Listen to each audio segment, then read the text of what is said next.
Hii ni MTV1 Online inayokutangazia kutoka eneo la Uswahili. Tupo katika ukanda wa maziwa makuu na Afrika Mashariki. Jina langu ni Jean-Paul Sikiminywa nikiwa kusini mwa wilaya ya Lubero. Taarifa kuu siku ya leo ni bunge la DRC kuwa na kiongozi mpya baada ya uchaguzi. Wamemuondoa, wanachagua mwingine kati ya wabunge wenyewe wao pekee, wanasema sisi tunachagua huyu. Haikuwa vitu ya imposition, ilikuwa demokrasi yenye iliganye pale. Mimi nafurahi kwa sababu watu wanaoishi na ugonjwa wa kisukari waombwa kuzingatia maelekezo ya madaktari kulinda maisha yao. Kitu zaidi sana tunakazia ni namuna ya kuprevenir hii magonjwa ya diabetes. Ni hayo kwa siku ya leo na karibuni tena.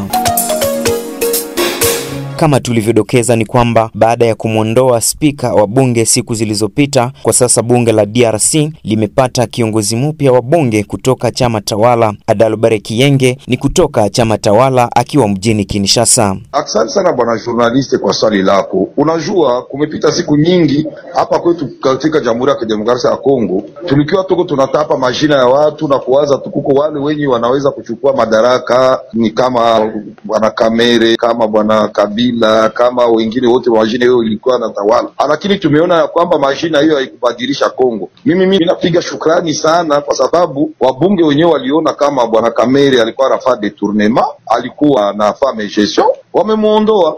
Na wamemuondoa, wanachagua mwingine kati ya wabunge wenyewe wao pekee, wanasema sisi tunachagua huyu. Haikuwa vitu ya imposition, ilikuwa demokrasi yenye iliganye pale. Mimi nafurahi kwa sababu tukue na ile system ya kusema mtu anaondoka na mwingine anaingia. Hiyo ni demokrasia, lakini isikwetu majina ya watu wamoja ndio itaendelea kuongoza nchi ya Kongo. Na matarajio gani mnayo kwake? Sisi kama vile raia tunajua ya kwamba Kongo iko ndani ya vita mkali na wakimbizi ni wengi, wa refugee ni wengi. Tungewaza kama vile mtetezi wa raia angefanya panda juu, kwanza serikali ishughulikie wakimbizi wa vita, na ingine angefanya diplomasia ya parlementaire kusudi tuweze kumaliza hata hii vita, watu wote warudi kwao. Hiyo ndio sisi tunangoja, na ingine aendelee kusikia wabunge, wapatie wabunge sauti.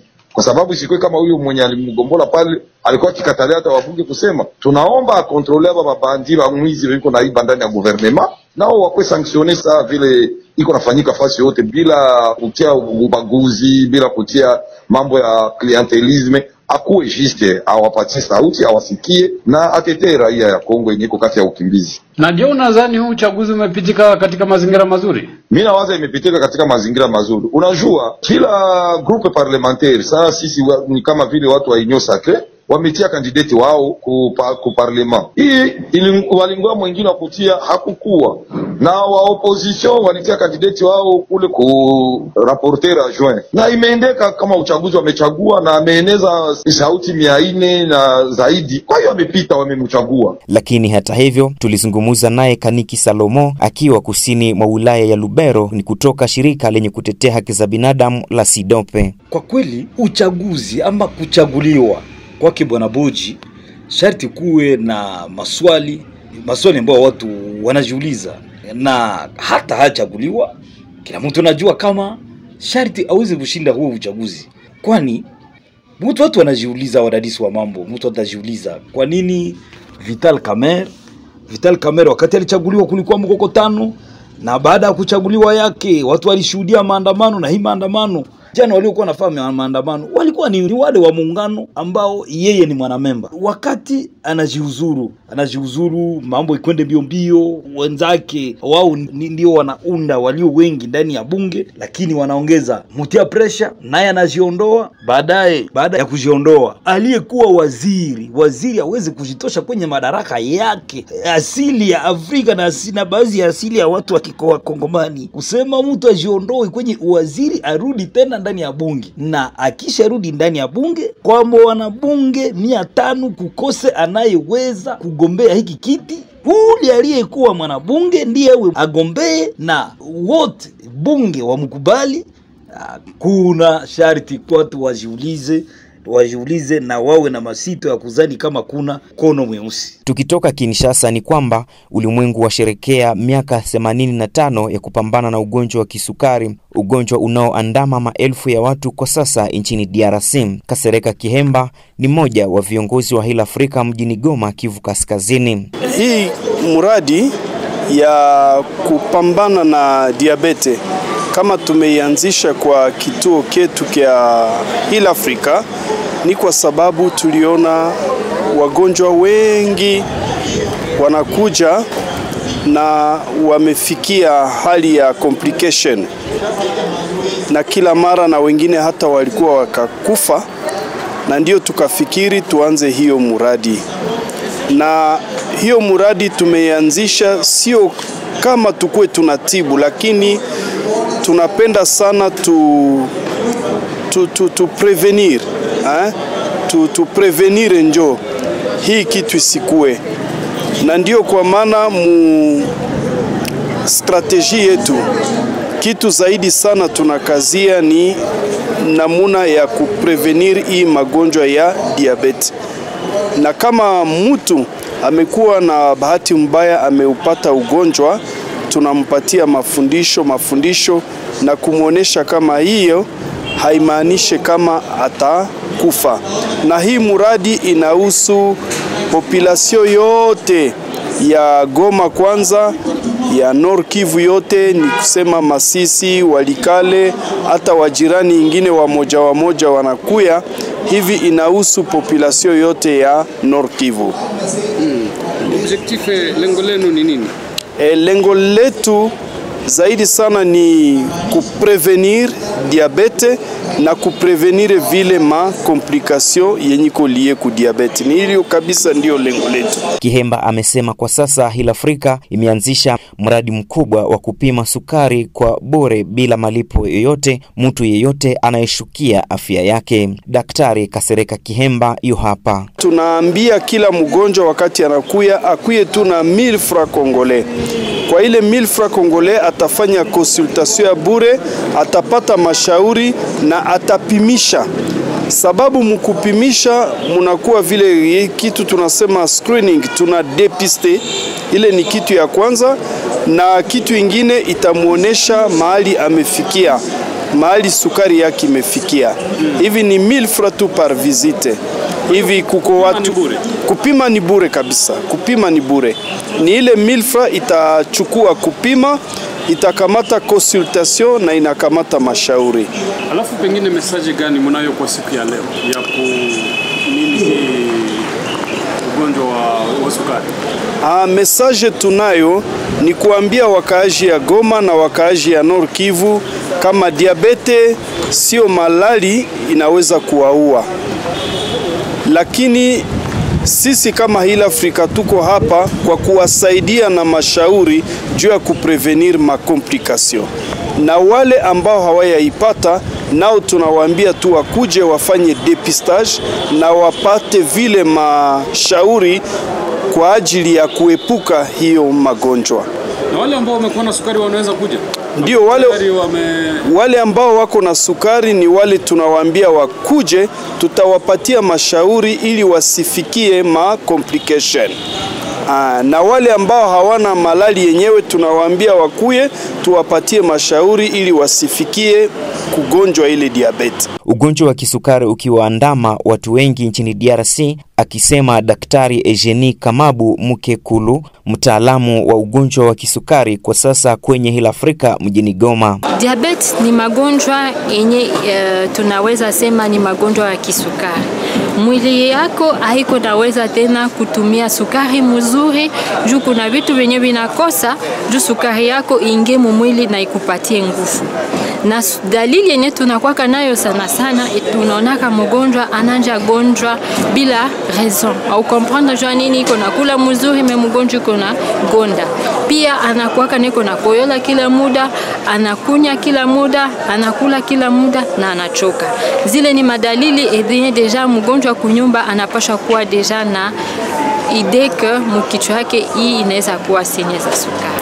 Na wakaaji kujiepuka kwa hii magonjwa, normalement tunawakonseaka kwanza kukuwa nafanya makontrol, kufika kwa hospitali au moins quelquefois une fois l'année, akuwe na pima mwili yake, ajue kama mwili yake iko naendelea namna gani. Ndio maana ya ma dépistage volontaire yenye tuko nafanya hapa. Mais pia ma prévention ziko, kama uko naishi maisha ya kukula chakula ya mzuri, chakula yenye iko na mafui, ma legumes za mingi, kama uko mtu mwenyewe ukulake mafuta mingi au kulake sukari mingi, kama uko mtu mwenyewe unafanya kama exercice, sasa kuko occasion ya kutembea na migulu, natembea na migulu, ile nayo ni possibilité ya kuprevenir wakaji wapate zile magonjwa. Nini inasababisha sukari? Mingi tuko na makoze mingi za sukari, mais ina dépendre pia na type donc ma type ya diabete. Kuna kwa ile yenye tunaitaka type 1, souvent ni magonjwa yenye nafikaka kwa watoto donc wenye biko jeune, wenye biko chini ya 25 ou 30 ans. Bale souvent inakuwa du kwa infection ya lipata yenye ilileta ma anticorps yenye ilikia sasa piganisha fonctionnement ya pancréas. Ya type 2 souvent inakuwa juu ya style de vie yako. Kama uko mtu mwenye unanenepa au unapenda kutembea kila siku na gari na mamoto, wala unapenda kaikala journée mzima devant ma télévision, ile magresse yenye uko na accumuler kwa mwili yako inaweza fanya kama insuline yenye mwili yako inaproduire haifanye kazi na sukari inakia panda. Mais quelques bengine bamoya inatokanaka na famille. Banakuwa deja na ile diabete mu famille, alors ile iko na fatana mu magene zao. Kahindo Bambesa Noela kwa sasa ana ugonjwa wa kisukari kwa muda mrefu akifata mafundisho kunako hospitali ya Hill Africa huko mjini Goma.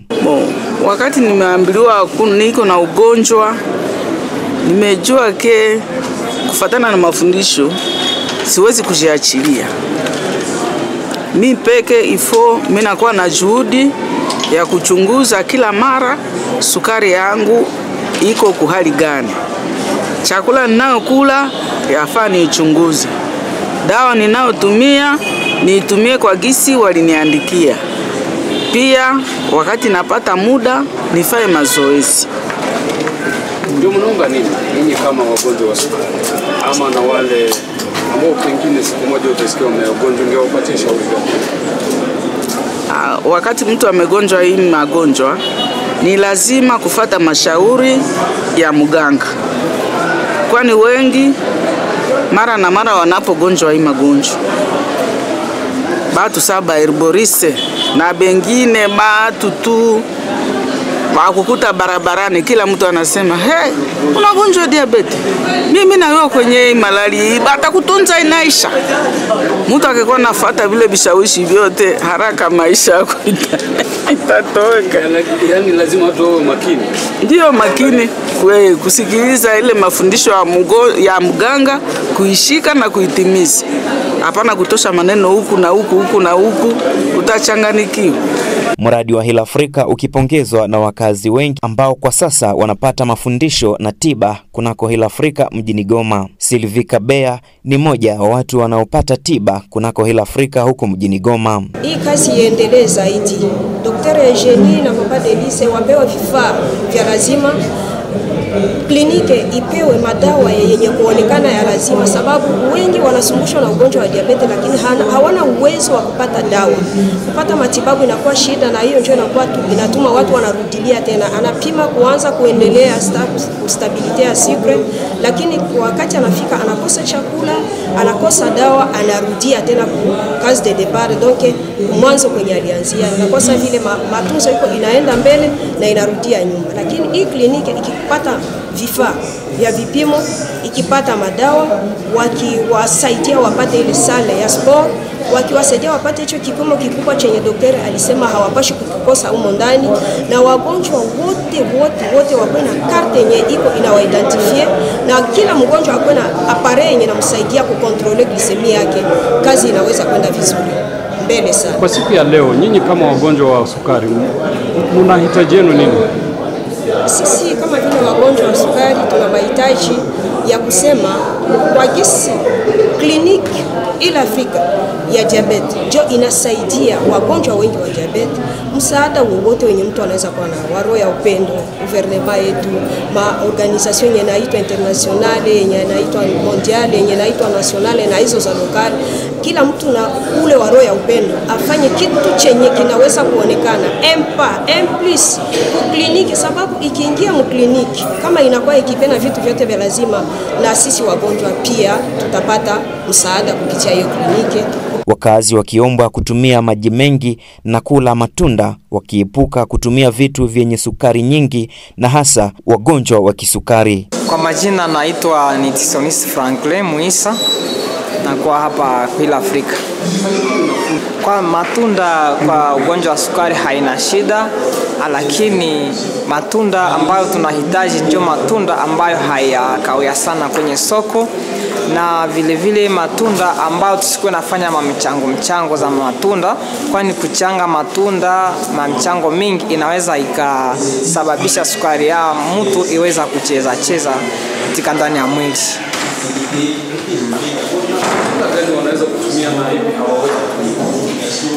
Matunda ambayo hawaweza kutumia ndio matunda yenyewe iko ishakomala sana, ishaharibika kusoko. Matunda sama pasteke, sama ananas, banane, sama mango wanaweza wakatumia, lakini wanasema ni kutumia kwa kadiri. Ni hayo kwa siku ya leo. Karibuni tena na siku njema. Nalitwa Sikiminywa Japolsene kusoma taarifa hii ya habari. Kwa niaba ya wenzangu wote waliojumuika katika kuikusanya, tunawashukuru nyote mliotusoma njiani mwa anga. Hii ni MTV1 Online.